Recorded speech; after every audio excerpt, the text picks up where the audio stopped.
Hey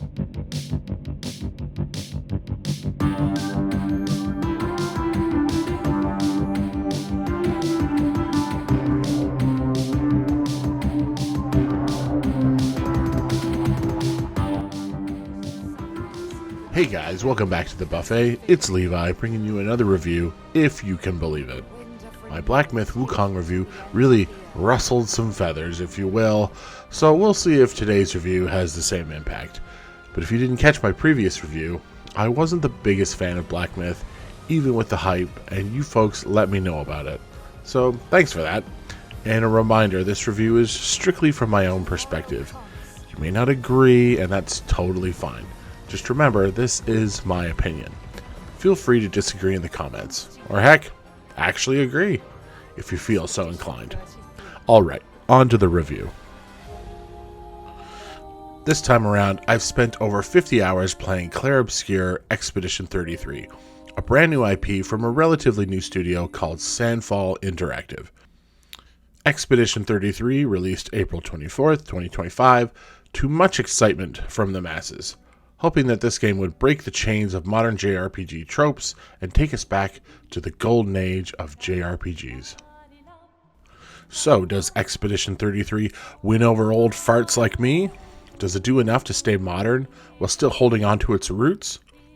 Without giving away too much, I can say that this game may be everything you've been yearning for if you are a Final Fantasy fan who feels like Square may have lost their way.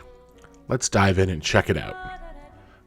Clair Obscur Expedition 33 is, first and foremost, a turn-based RPG that is heavily inspired by what came before it. It takes a great deal of inspiration from some very specific time periods in the JRPG landscape that some may refer to as the golden era of JRPGs, with its biggest inspirations coming from the Final Fantasies, Chrono Trigger, and Legend of Dragoon. At least, that's how I interpreted it. It has a combat system that takes from Final Fantasy X's turn order instead of using the classic ATB like from Final Fantasy VII, while using elements of both Final Fantasy VIII and Chrono Trigger. Chrono Trigger's influence is felt with the enemies being able to move about the area and the player can choose to interact with if they so please.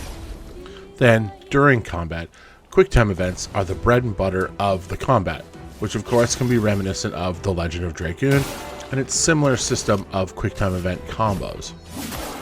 It's a large amalgamation of these games, and while it may seem impossible to get right, Expedition proves to have the perfect balance of all of these elements combined to create what I believe is a clear Game of the Year contender for 2025.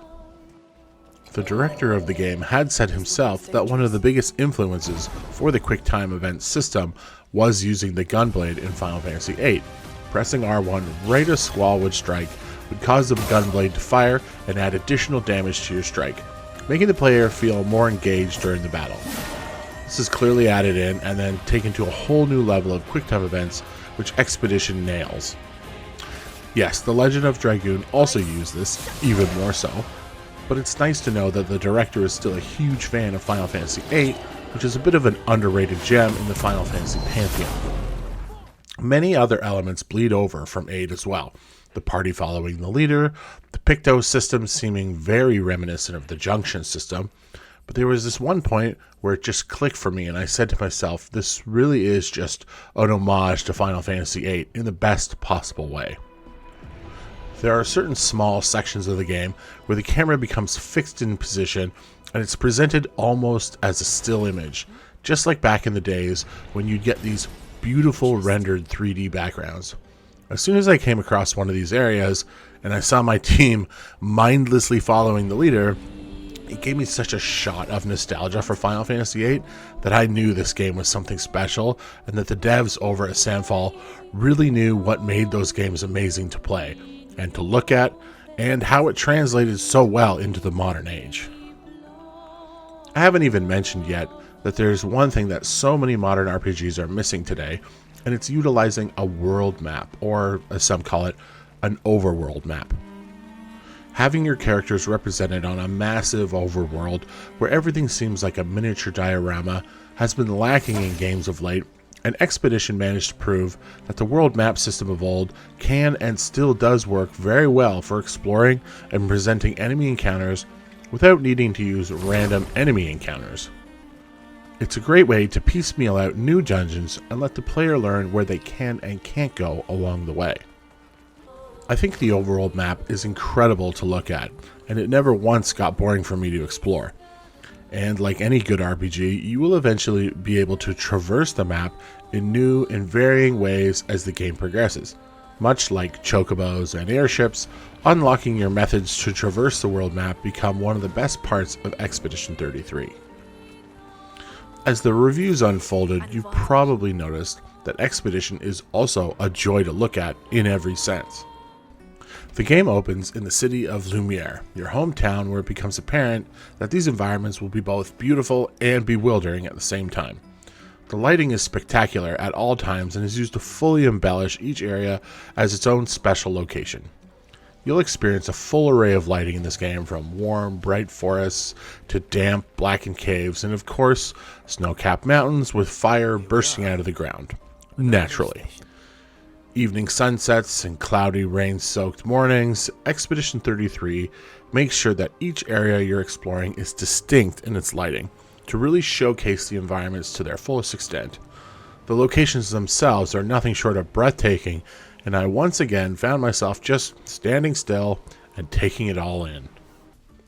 With that said, at times I did find that a lot of the areas have this sort of haze-like fog that somewhat detracts from the overall look, making some areas seem a bit samey but different. If it weren't for the constant changing colors of each area, you'd probably think it all kind of looked the same at times, but this is a small gripe in an otherwise wonderful world to explore. There are plenty of moments where I just stood at the edge of cliffs to really take in the scenery. Slow walks up paths to massive caves or enemy settlements were constantly leaving me in awe of the environments and the care taken to really make each area feel unique. Each dungeon area has lots of twisting paths and secrets to find, some obvious and some not so obvious, so at times it felt great to find the extra pictos scattered around while heading to your objective. I do need to bring up one point about exploring inside the dungeon areas. I would have preferred some sort of mini-map in the corner just to help with clarity. This is an issue I brought up in Black Myth Wukong, and it wouldn't be fair for me to say it was an issue for one game and not be an issue for Expedition. I managed in the end, and Expedition doesn't suffer from invisible walls like Wukong, so it's quite apparent where you can and can't go in these dungeons, but due to it looking somewhat similar at times, a mini-map would have been a great addition. The color palette of Expedition 33 is ever-changing to make each area feel fresh. The game is heavy in pastels of reds, yellows, and oranges, making the game feel warm and inviting all the time. Even in the darker, bleaker areas of the game, where things seem grim, there's always pops of bright gold or fluorescent blues to add pop and contrast.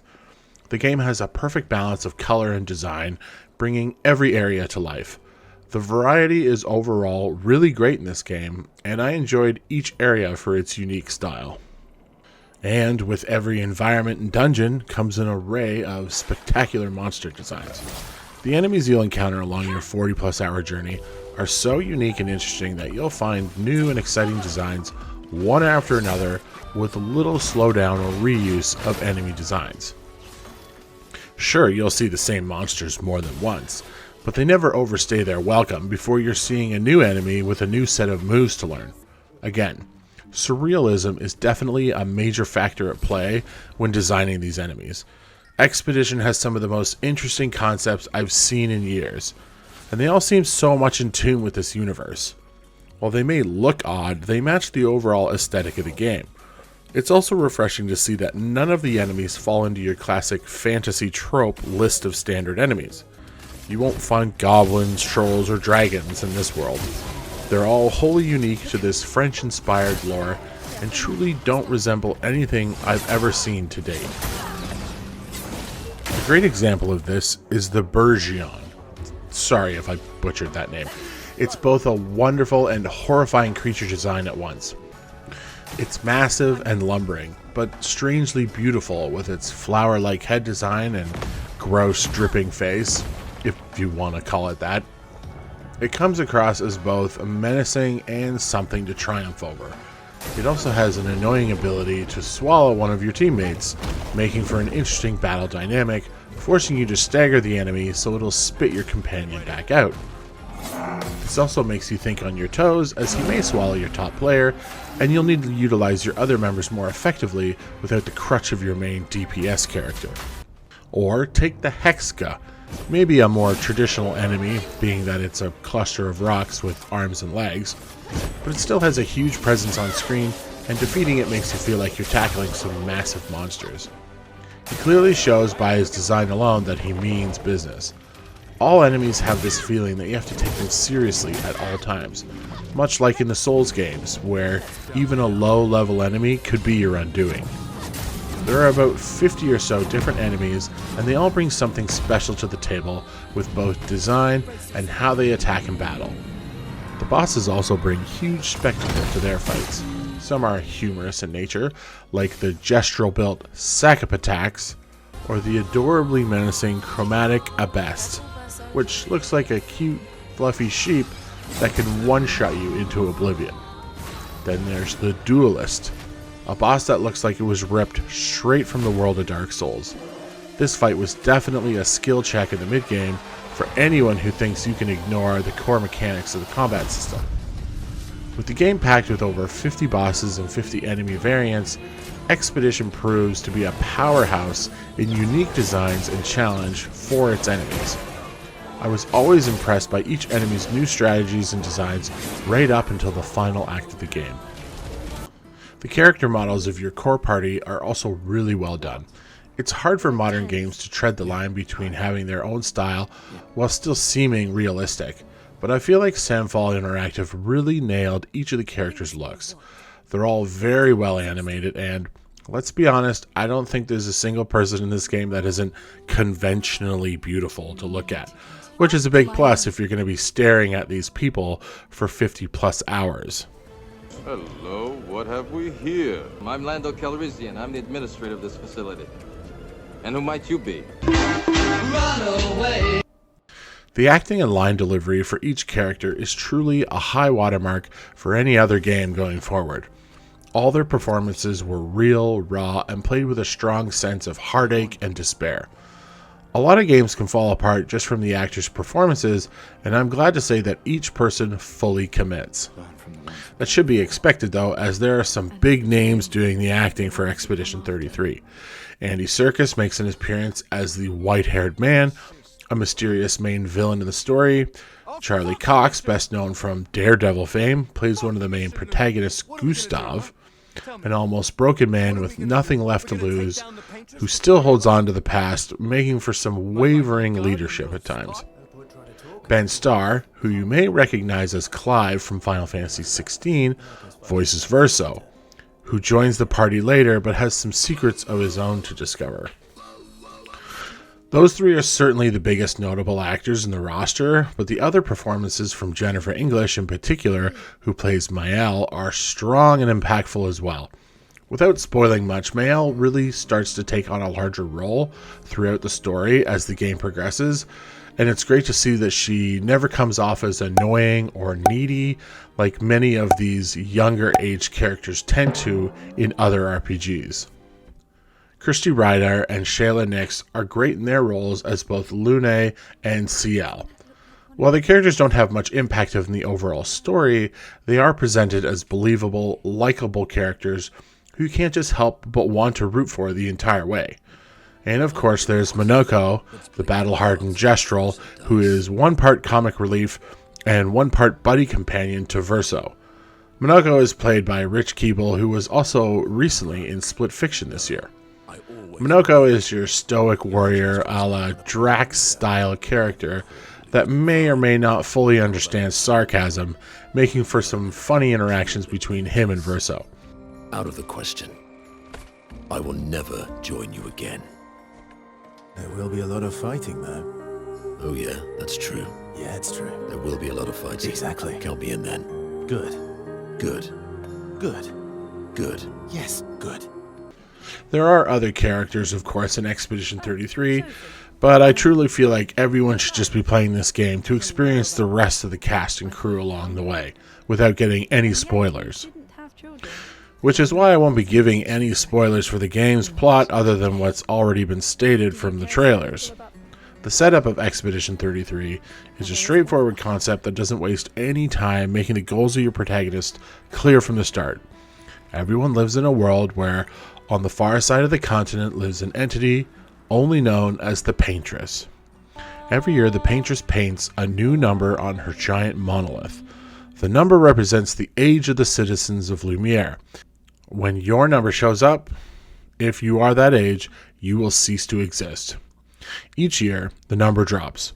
So each year, an expedition is sent out across the sea to land on the distant continent and attempt to confront and stop the Paintress from painting her next number, ending the continued cycle of death of innocent civilians of Lumiere.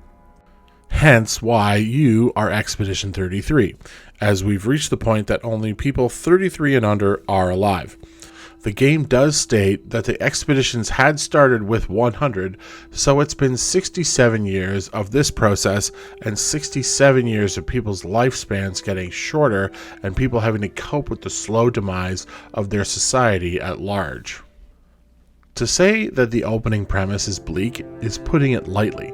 Sure, at 100, it may not have had much impact on society when all the elderly 100-year-olds were suddenly removed, but as time continued on, they're losing their parents and older people with knowledge of life.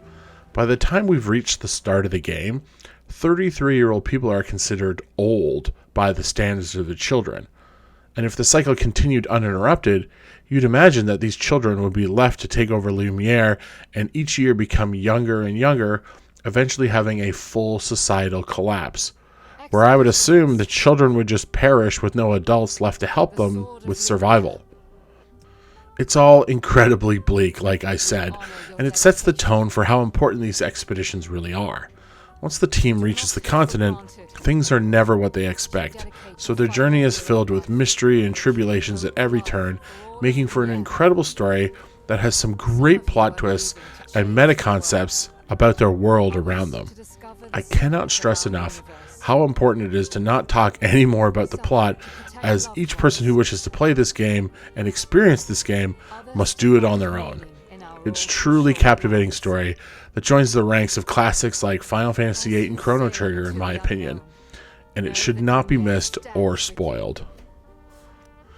With all that said, Clair Obscur Expedition 33 is an absolute love letter to the days of old, when RPGs had wild, roller coaster plots, beautiful environments, tough enemy encounters, and a feeling of camaraderie with your teammates. I spent over 50 hours playing this game, and there's still hidden bosses and secret dungeons to explore and complete. The game's plot is trim and jam-packed with story beats, never leaving the player feeling like there's downtime at any point. It's a great change of pace to play an RPG that doesn't feel like it's wasting your time. 100+ hour bloated JRPG, this is not. Looking at you, metaphor. I don't like to give number ratings in my reviews, as it opens up too much disagreement from virtually everyone online, as you'll never please all of the masses. But I will say that currently, this is the best game I've played in 2025, and is a near perfect game on every level. I had almost no issues with anything in this game, aside from the minimap and the slight haze in the environments, and I enjoyed my time right up until the end credits rolled. Expedition 33 will most certainly be in the running for Game of the Year, and at this point, I hope it wins. And with that, I say, congratulations. You made it to the end of my review. If you enjoyed what I had to say or thought I was completely off base, let me know down in the comments, and we at the Buffet will try to respond the best we can. If you haven't already, give the video a like and give us a subscribe, as it helps our channel. You can also check out our previous reviews of games, both old and new, here. Once again, I thank you for your views, and the Buffet hopes to see you guys on the next one. Adios.